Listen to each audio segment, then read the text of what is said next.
Hey, give us a few notes here. Oh yeah. I think we're live. Oh yeah.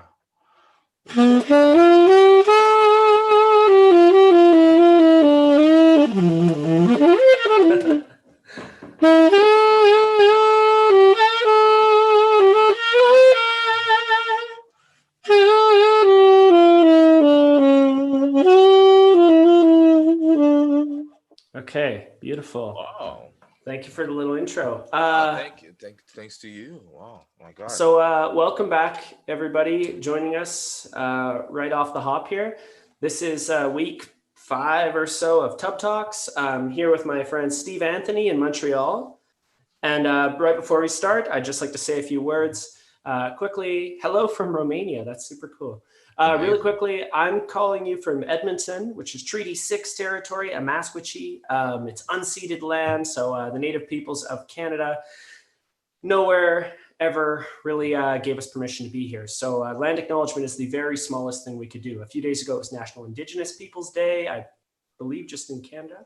So that's the first thing I'd like to say. Second thing is um, there's still the Black Lives Matters protests going on and that movement. Mm-hmm. I know we're seeing less of it, but it is still going on. And through to the end of July, we're still donating $100 a week to an organization of our guest choice. And all of my merchandise sales for the same period are going to go to the Edmonton Black Lives Matters chapter. That's all I have to say about that right now. I'd love to say hi to Steve Anthony. Steve, do you want to tell us a little bit about yourself? Hey guys, how are you guys? My name is Steve Anthony. I'm an artist. I'm a gospel artist. I'm from Montreal, Canada, in Quebec. I've been playing the this beautiful thing for now 14 years. What is that thing? A saxophone. What Oh yeah, I kind? should actually. That's a tenor sax. So that's really important, right? So that's a tenor saxophone. So I've been playing it for a long time. It's like my baby. It's like my second hand. Actually, I'm gonna put myself also. Yeah. So yeah, that's me. Normal guy that loves music, loves everyone. Um, and I don't like to speak for myself, but yeah, that's me. Okay, well, I'll be sure to ask pointed questions then about yourself. Okay, No how would problem. you say? You're an artist. We met together at a artist development program for Yes. artists. If those of you who caught our guest a few weeks ago, Katie Gatta from St. Catharines near Oh, Niagara Katie. Falls, Katie was on an early show too. Mm-hmm. Um, Katie, Steve Anthony, and I, we were all together in this program called Canada's Music Incubator. It was an artist Yes. entrepreneur program. Canada's great. We have lots of funding from the government, usually to support the arts. The geography, how big Canada is, makes it really tough for us to always get these resources and to travel and connect with people. So we had programs like this that put Steve Anthony and I in the same room, and Mm-hmm. we got to hang out. So Steve Anthony, would you like to tell me how you got started with music in general? Like why are you doing this in general now? I started music actually when I was 5 years old. So I started it actually at church. So like that, my parents were actually in at church, and they were singing and everything, and they were like, okay, you need to sing, and I started it. And long story short, when I got to high school, I started playing saxophone because I saw, actually before that, I saw my uncle playing at the Montreal Jazz Festival, and I fell directly in love with the sax. For me, it was like, wow, what was going on? And yeah, this is how I started playing music, and going to the faces of life. Now I'm a gospel artist. So this is how I started. I started at church, the Cool. basics. Yeah. Cool. Do you want to tell me? So when I met you a year ago, last March in Toronto, you were going by the artist name Moa City, which was Moah City, and you had a couple tracks out. that you self-produced, and I understand Yeah. you're still a producer and an artist. I want to talk about a little bit Yes. more what a producer does for everybody in a moment. But so now you're just going by Steve Anthony. Why the Yeah. change? What happened? The change got actually I got actually to change my name because of the whole circumstances of my spirituality. And for me, the meaning actually of the name was not good for my own life. And I don't know, I will speak actually about my spirituality after. But yeah, so because of that, I got actually to change my name to my own name, Steve Anthony. Maybe I will change my name again. Maybe it will be, I don't know, San or something. But for now, it's just Steve Anthony. That's my name.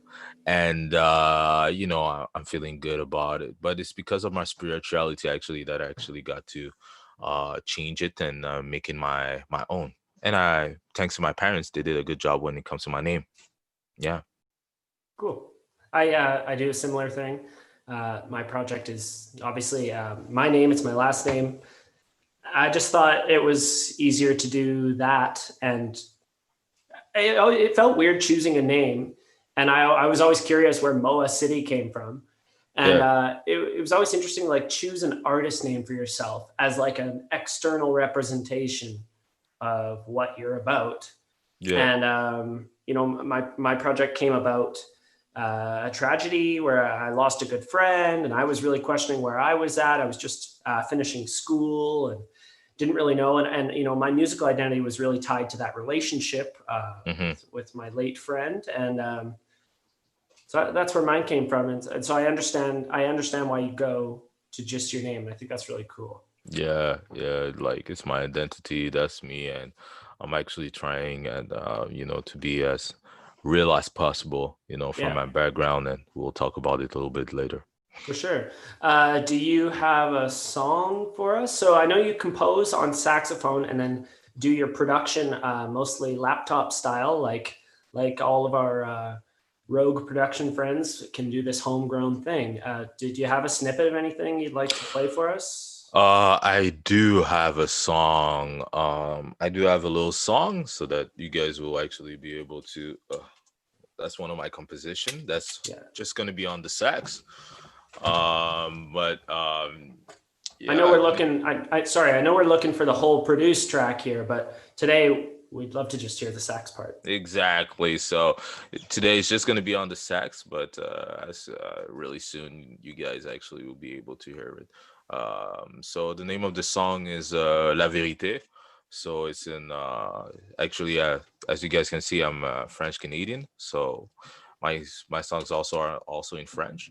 But for you guys, I'm just gonna play the sax so that you will be able to feel the vibes.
So yeah, that's a little bit of the song.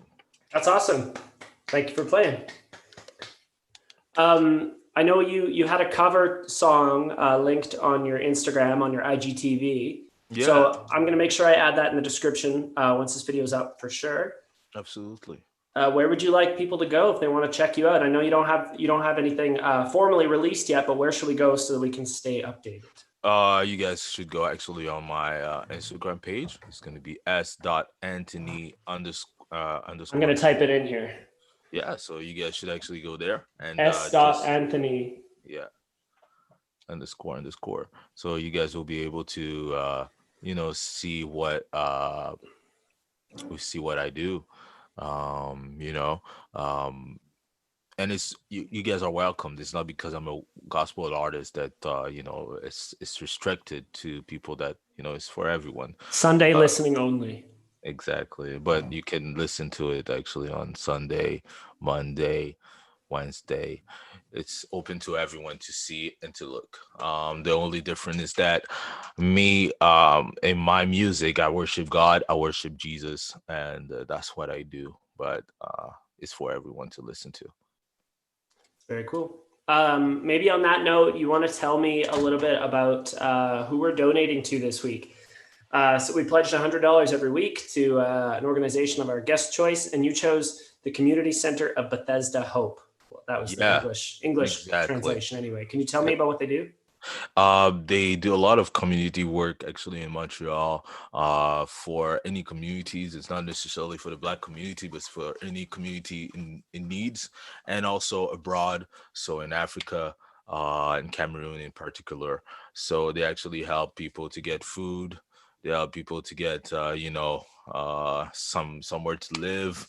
It's sometimes it could be pretty rough. Being in an environment where you don't have anything. So that's what they do. And in Montreal, they help any communities. Right now, it is actually the Black Lives Matter movement, and it is really important. And they actually help people, to get to understand what they can do spiritually and also in the lives when it comes to that. So in the real life, so when it comes to laws and everything, they have a team that actually of lawyers that are there to help if you have any problem. So it's a really good community center, and it's for everyone. So this is why actually I would like actually to make a donation to that organization. They are incredible. I know them personally. So yeah. Cool. Yeah, thanks for telling us about that. Yeah. About the Black Lives Matter stuff, how do you feel like there's been, in my opinion, a big disparity between what we see in the media, like what actually comes out on the news or in the newspapers, especially. Yeah. And that's the media that, like I see my family dial into more because that's Mm-hmm. what they've known for forever. Versus I see a lot of smartphone footage, and it's a really crazy like divergence in where we're getting our info. Now Exactly. with BLM stuff coming down out of the media, as far as I can Mm-hmm. tell, how do you feel like what's going on in Montreal? What's going on in Montreal is what actually has been going on for years, but it's just that it's trending right now. When something is trending, it looks like it's more important, but it's not. For me, it's a situation, especially in Quebec, where we actually we needed to talk about it. But now the fact that it's trending and the fact that people are actually, let's say, a little bit fed up with the situation, the Black Lives Matter starts and is getting somewhere. Mhm. Me personally, I have my own thinking when it comes to that movement. I love the movement, but it's more about, for me, it's more about people should not actually be hurt and fight. You should actually heal yourself and then fight so that you will be able to fight better and fight for a good cause, so that you won't actually hurt anyone that doesn't have the same point of view that you have. Those are the things actually that I think about the Black Lives Matter movement. But at the same time, I'm in it because obviously I am Black, and second of all, also because I feel like you should not actually be treated differently because of your color. I feel personally that I am a Quebecer, but the fact that I am that color makes me look like I'm not, or makes me look like I'm a second, let's say, class of Canadian Quebecer in general. Mhm. and that's not right. If I've been born in Canada. I've been doing my studies and my university in Canada. I've been doing everything here. I've been living and learning the Quebecer culture and the Canadian one, just because I was born here. So, for that fact, I should not be treated. Actually, I should not be treated differently because of my color of my skin. I should not actually go out and be scared of the police out there. So For sure. those are actually the things that I see, and this is why I actually encourage everyone actually to to get to understand, to speak to a friend, a friend of color, to speak to them, to have that tough conversation. It's important, and so that you will get somewhere and do something, and understand what's going on in both, and actually talk also to your white friend and understand him also. You need to actually, it's a side to side thing. You need to speak to him so that you understand what he's thinking, and vice versa, as we say in French, so that you guys will actually be able to understand each other correctly. Cool. Yeah, thanks for sharing. I agree. I have to be open to a lot of uncomfortable conversations and Exactly. confrontations, Exactly. it's really easy to, and my whole life for sure, I've seen it in dressing rooms with my family, with my friends. Like, Mm-hmm. it's really insidious. And the Yeah. little comments that get laughed off and all these things, and you got to be Mm-hmm. like, no, okay, it stops here. Exactly. Like, we gotta really talk about this. So Exactly. yeah, We need to grow I together. yeah, Yeah. I appreciate you weighing in on that. Can I play you one? Yeah. Cool. Go ahead. I got a new one. It's on the folkier side of things. I know somebody's asking for a "Thank You, Robert" service, which I really appreciate. That's like my least listened song on the album, and I really like that one. It was a tribute to my late friend Luke. Yeah. It was based on some poem lyrics he showed me years ago when we were working on songwriting together. But unfortunately, I just don't remember the chords for it, so I can't do that one today. I'll do it next week, I promise. But I do have a new one for you. So this one's called Cleelum, Cleelum, and it was just about driving home from Seattle. I was falling asleep driving, and I had to pull over somewhere, and I found this cozy little rest stop town. So it's Mm. just a little folk song for you. Lately I've been coming down on the sunny side of sadness. It's funny that it comes with no small sense of satisfaction when you're always on the verge of crying diamonds on your pillow. What's the use to say you saved $1 for a widow? At Cleelum we can visit sometime, at the market on the roadside. You can pray for what you want, you can stay up through the night, but some people take a long time. Some people take a long time. Just gotta remember the person. So, if it's any consolation, we will always be together in our secret constellation, where you promised me our heaven. Nodding up our legs in the big bed, black coffee and a cigarette. At the grocery store we'll visit sometime, and we'll never say it's on our minds. You can wait for what you want, hope it shows up alright, but some people take a long time. Little wave. Some people take a long time. I think I'll leave it there. I'll save the last verse for the record, but just wanted to trade one. So thank you. Thanks for hopping on the sax. Beautiful. Thank you. I As also usual. feel very naked playing by myself, which we talked about in Toronto. So Yeah. this program, I want to talk a little bit about artistic identity. Sure. Um, I'll start a little preamble about myself, and then I want you to just take the reins and tell me more about what that means to you. Mm-hmm.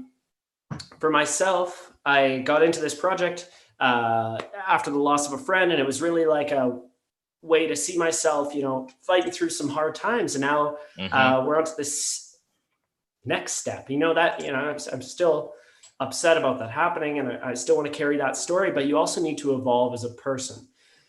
So as artists, people really expect to be able to put us in this little box and be like, oh, they're a folk artist, they're a gospel artist, they're Mm-hmm. R&B, they're whatever, and we're also dynamic people. So we change a lot. You just underwent a major rebrand. I feel like I didn't hear anything from you for a while. I know you Yeah. were in Cameroon for a bit visiting your family. Yeah. I got to go there to visit my family in Cameroon. It was a beautiful experience. It was like I told you, it was my first time going to my the motherland for Yeah, me. yeah. So it was amazing. It was a beautiful experience. Yeah, of I saw course. some pictures. It looked amazing. Yeah, it's life. Like you need to come to. You need to come one day. We need to go together there. It's Sure, let's go to incredible. Cameroon. Yeah, Oh let's my God, go. I'm telling you. Yeah. So what is we talked about kind of owning your accent. Now you said you're speaking or you're singing in French. Yeah, absolutely. So I'm gonna explain to to to the people what happened. So at first I was actually singing in English, and I was good. I was doing my things, writing in English and everything. But then, when I was singing, I was always feeling like there was that little accent, that little French accent coming out. So I was like, man, I don't know if people gonna accept me, but when I got actually to CMI, I got to the love that I had from people, actually not from necessarily from Montreal, but from people from Alberta, Edmonton, and everywhere in Canada. I was like, yeah, maybe I could actually do something with this, you know? Mhm. And yeah, and it happened, but then I had to rebrand for the gospel, and by being a gospel artist, I saw that I needed to do it in French. But the thing is that when you speak a language, you can do whatever you want. I can speak French right now, it's going to be the main language, but if I want to do a song in English, I can do it in English. If I want to do a song in my motherland country, let's just say Bassa, I can do it in Bassa. Yeah, yeah. It's not, there's no rules. Like, for you guys that listen to me right now, there's no rules.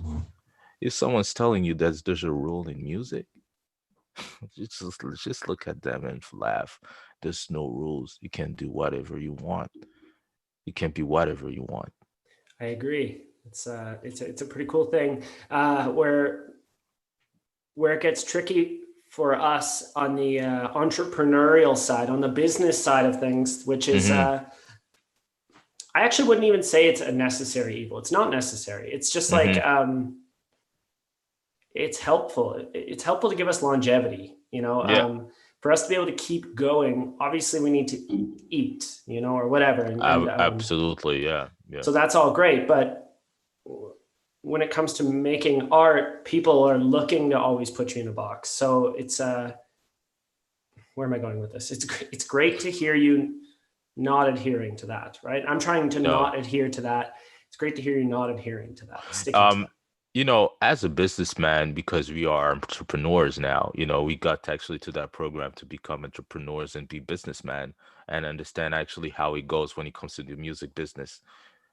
There's always a way to get to be yourself as an independent artist and to get away with a lot of things, but you just need to be organized. Like when Mhm. you do your music,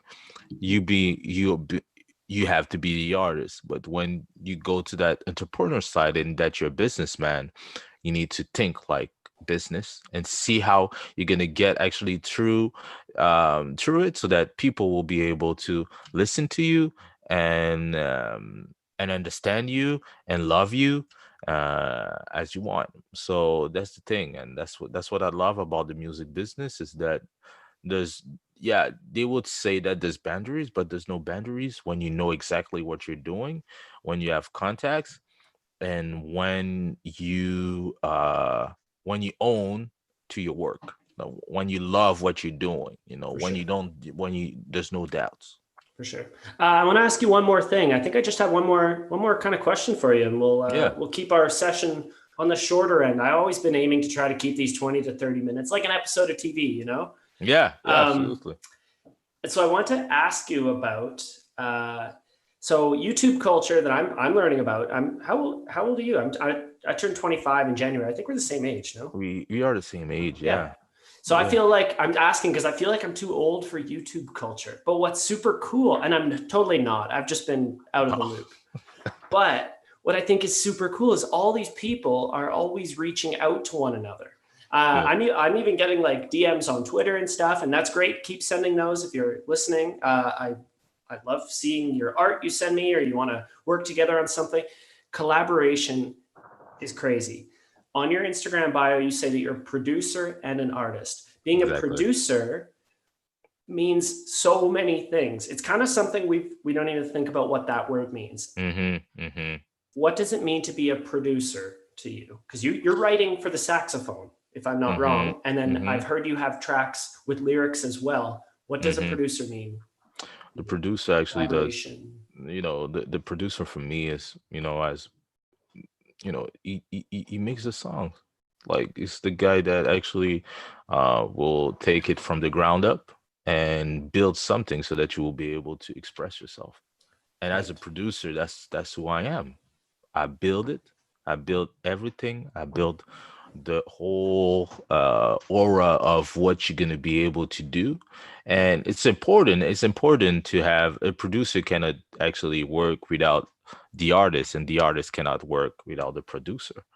So I was blessed enough actually to spend a lot of my time, a lot of my time learning actually how to produce and how to actually get a song actually somewhere, any type of song, any type of genre.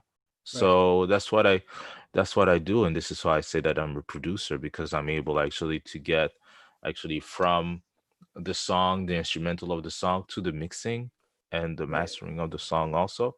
That's really important. I still have a lot of work to do. I'm not perfect, but I'm doing it for myself and it's going somewhere. For sure. Um, in my perspective, the vision, what a producer does is helps you realize the vision that you have for it. And Mm-hmm. that's also a very broad statement. I know we have lots of animators watching on this channel here. So if I were to imagine myself as an animator, the role of a producer would probably be somebody who takes your character or your idea for a skit and smooths things out. But what's amazing is artists like you and my brother, I know, for example, I get to see his process all the time, and then Mm-hmm. people drawing or animating on YouTube.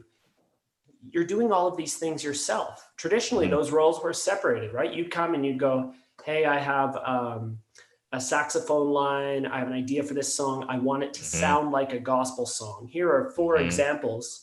And the producer would know how to be putting those things together.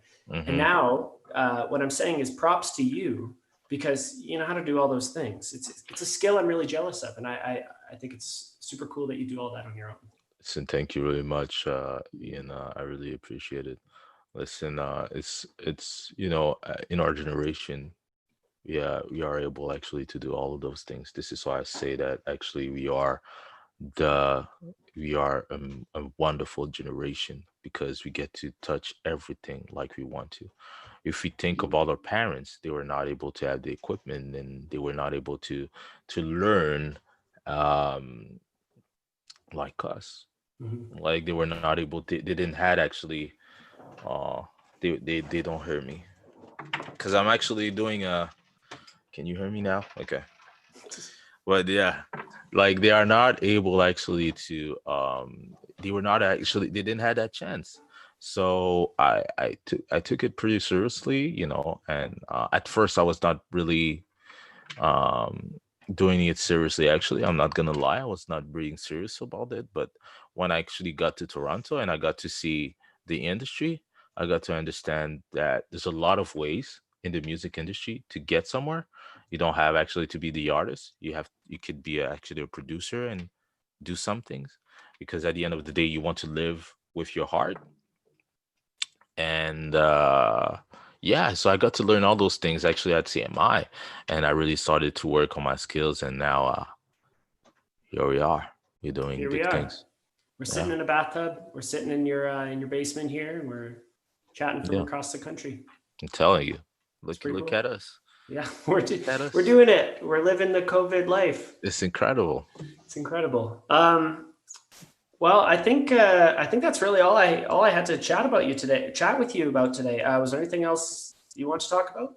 Yeah, I wanted to talk about how proud I am to see you do your things. You're a good friend of mine. I know we've been not talking for a long time, but I wanted to say it like, yeah, you guys have an incredible human being with you, trying to actually to do his part. And I'm really proud, and I'm happy to say that he's my friend. So, you know, proud of you. Props to you, Thank and you. do Thanks, your Steve things Anthony. Yeah, for I real. appreciate it. I'm very proud of you too. I Yeah, was really glad to spend some time with you in Toronto.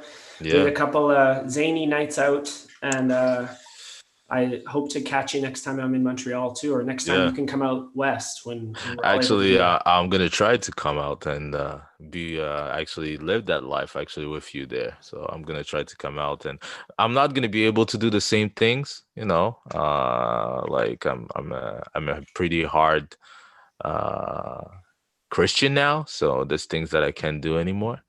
But we'll still be able to have a good time and take something to eat, for Yeah, sure. I'm not worried about it. Okay, well, you let me know. I'm moving out, so I'm still going to be hosting. I think the plan is to still be hosting.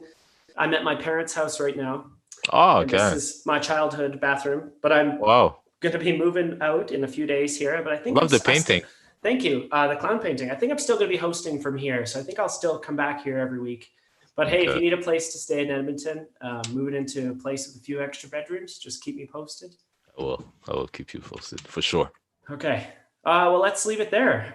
Yes, Everett, I'm moving out, and I will take the clown painting. Don't worry, I'll just bring it back for Tub Talks. Um, Thanks so much for joining me, Steve Anthony. I'm Thanks gonna to make you. sure I send out a link to everybody watching here in the YouTube description. You can find a link to Steve Anthony's Instagram page, and that's where we'll watch for updates about your first release, Steve Yeah, Anthony. yeah. Obviously, you guys will be able. I will keep you posted, and thanks for having me. Thank you. Cool. All right. See you next week. Ending stream.